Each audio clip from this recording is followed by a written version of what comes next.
Hello and welcome to another episode of Autism Family Life, bringing you all things autism, family, and life in 30 minutes or less.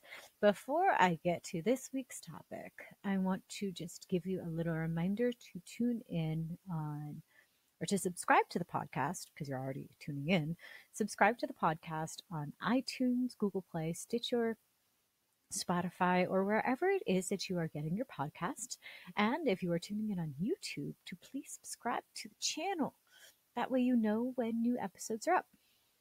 So that last week, I got on a bit of a tangent about being a supermom and storytelling and all of this other stuff, and kind of why the podcast came to be and why I was trying to call it Autism Family Life.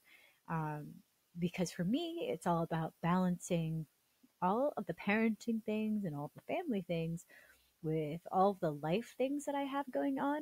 And, while parenting an autistic child, but also trying to parent and balance my other children. And I have an adult child. That term seems kind of like an oxymoron to me, but it is true. Who is 21. My autistic teenager is going to be 18, and I have a 5-year-old who is a little bit on the gifted side. She's also very high spirited, highly sensitive. So, in terms of that, when I was looking around at the terms and everything, she is what you would also call high needs, but she's not on the same end of the spectrum or need spectrum as her older two siblings are. And when I was a child, I was a lot like that. Though now I'm a big fan of like those online self-diagnostic tests, and I know I should probably just take those with a grain of salt, and I do, um, because they've all, like I said, I'm kind of hooked on them, and like I've done my Enneagram, I've done my Myers-Briggs, um, I've done all kinds of things, with those. And one of them that I kind of kept going back to was like the self-test inventory for ADHD in adults. And those mostly put me in at the classic ADD, or the ADHD without the hyperactivity, so the inattentive type. And I just kept thinking about it and thinking about it. I'm like, wow, man, that really kind of does describe me. Um, but I'm just like with the whole anxiety issue, I'm kind of reluctant to go get that diagnosed. So I want to start that episode, or start this week's episode, with all of that kind of prefaced information, um, to again kind of just try to talk about why I started this podcast. And one of the original purposes of this podcast was to make it as an extension of my blog, Corey at Home, um, which is where I try to share all of these things, to support moms of autistic children and to help support people who are just receiving a diagnosis of autism for their child. So that's where the autism and the family come in on the Autism Family Life thing. What I was having some difficulty with, though, was like trying to balance like all the real life stuff into it. Like, but then I got to realizing, like, well, the life comes into every aspect, whether I'm planning for it or not, because that's just kind of how it is. So I could talk to you guys about all these other different things, and share some of my stories with you, probably a little bit better and more in depth than I ever could in a blog post. Because when it comes to putting my stories, like my personal stories, into written words, I have a much more difficult time than I do with spoken words, which was the other reason I started the podcast. It was so I could be able to talk to people about our story, about our family's story.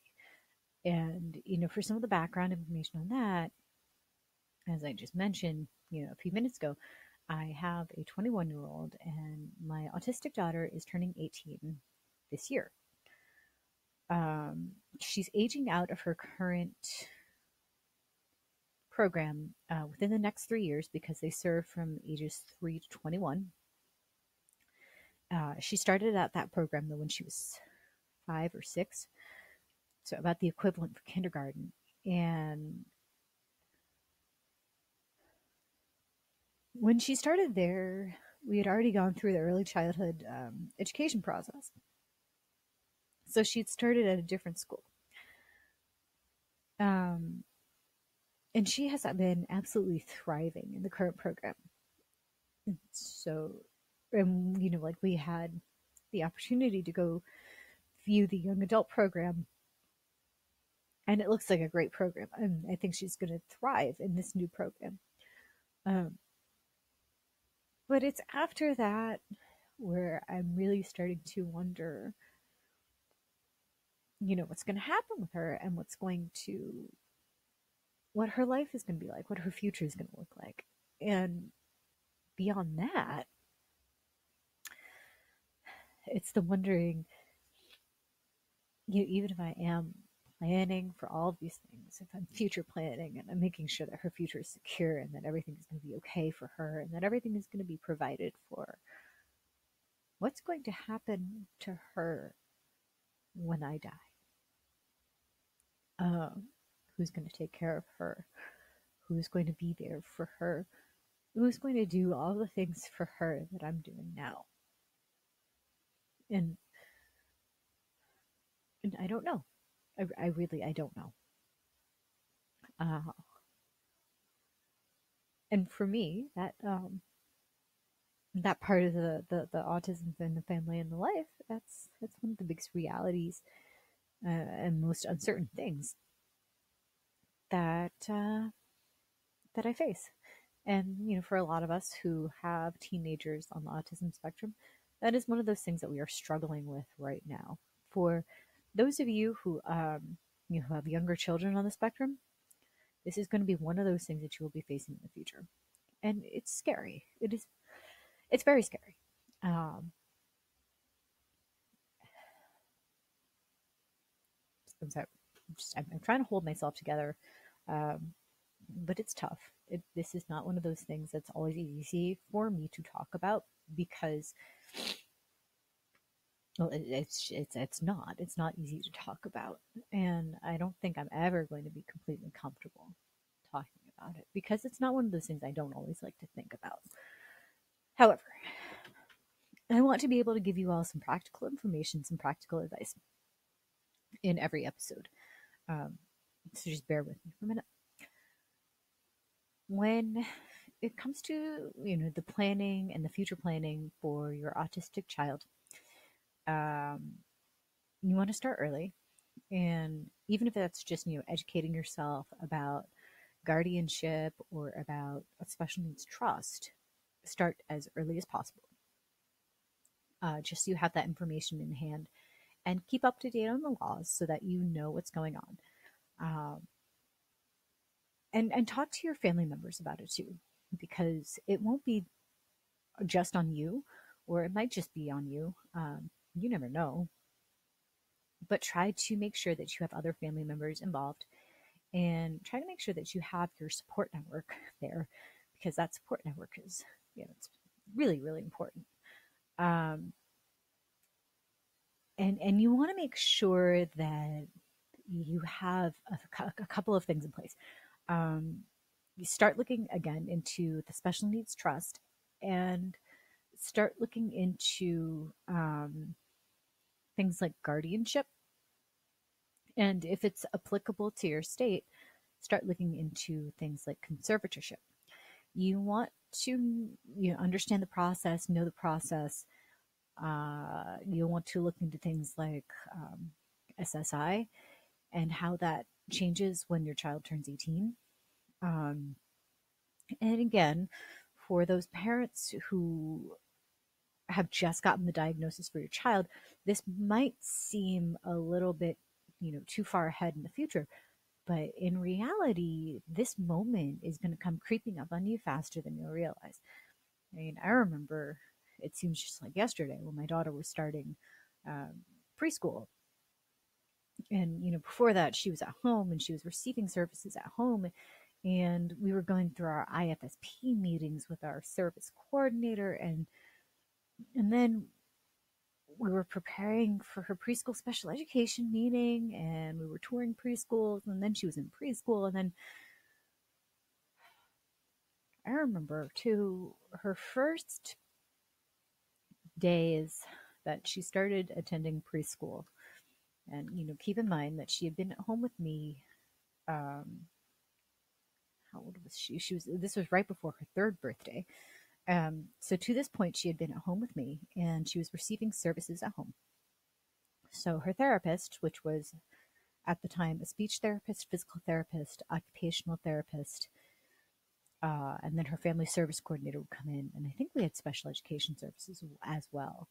So they would come into the house, our apartment. We lived in an apartment at the time, and they would come in several times a week to do services for her.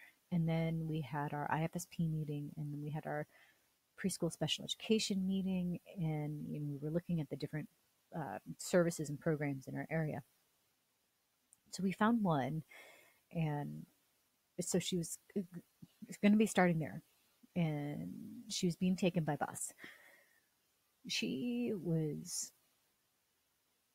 Meltdown City, and it was getting to the point in that first year, really, where all she had to do was look outside the door and see the bus coming, and she would start crying. She would be all excited about going to, getting her backpack on, and she had her little Blue's Clues figurine that she carried with her, and I'd get her shoes on, I'd get her jacket on. We would do hugs and kisses and squeezes, and we'd play patty cake and Itsy Bitsy Spider and Twinkle Twinkle Little Star and all these other little things. And it was great until she saw the bus, and then she'd start crying, like full on crying. So I'd have to carry her out to the bus. And at that point, I think we were both crying, even though, it like I said, it took her a little over a year to transition to all of that. And then she would cry all the way on the bus. She would cry almost all day at school. Then she would cry all the way home until she finally got off the bus, and she would stop crying, and she would come home. She'd come back to me, and we had our moments where we could reconnect. And she would sit on my lap, and she'd play with my hair because she loved my hair. And she'd twirl my hair around her fingers. Sometimes I worried about her, cutting off circulation, but she would twirl her hair around her fingers. And I was her comfort zone. I was her, for lack of a better term, I was her calm down corner. That was my role. I still am her calm down corner, even though, now she's almost 18. And yeah, but that first year when she attended preschool, it was miserable for both of us because she was used to being at home and getting her services at home. She didn't have to deal with other kids. She didn't have to deal, it was just a lot going on for her. And looking back now, I realized there was a lot of transition for her in a very short period of time. She was at that program, I think it was like for a year and a half, maybe 2 years, before she got into her current program. And by that point, at least, she was used to the transition. She was used to, going to a different building for school, and she was more used to the school bus. So that got easier in time. She loves going to school now. She loves all those things. She still has her quirks, if you will, about it, where, she does some things at school and she does some things at home. And that's just how it is. And then she even has her quirks about how she does some things at her dad's house and she does some things here that she doesn't do at her dad's house and vice versa. So she's come a long way. She's come a very, very long way. But if I'm going to look at things realistically, my daughter will more than likely never live on her own. And my daughter will more than likely live with me for the rest of her adult life. So that, again, it's one of those things, it just absolutely petrifies me because what the hell am I going to do if I die before she dies? Even if I have all of these things in place, even if I know like exactly what needs to happen for her, What am I going to do? Who's going to take care of her? Um, and it's a scary thing. It's a very scary thing. It does keep me up at night. So and I don't say these things to you to, scare you or to, make you nerve wracked or make you anxious about these things, but just something is one of those things that I want you to keep in mind and that I want you to be thinking about even now, even if you are that mom or dad whose child just got diagnosed yesterday. These are one of those things that you're going to have to think about. Okay. Um, and if you want to talk about it, feel free to reach out to me. I am on Twitter, Corey at Home. I'm on Facebook, Corey at Home. I'm on Instagram, Corey at Home. And my blog, Corey at Home. You can send me an email, corey@coreyatHome.com, or, reach out. Please do feel free to reach out. I'm happy to talk to you about these things. With all that said, I will talk to you next week, and I hope you have an amazing day.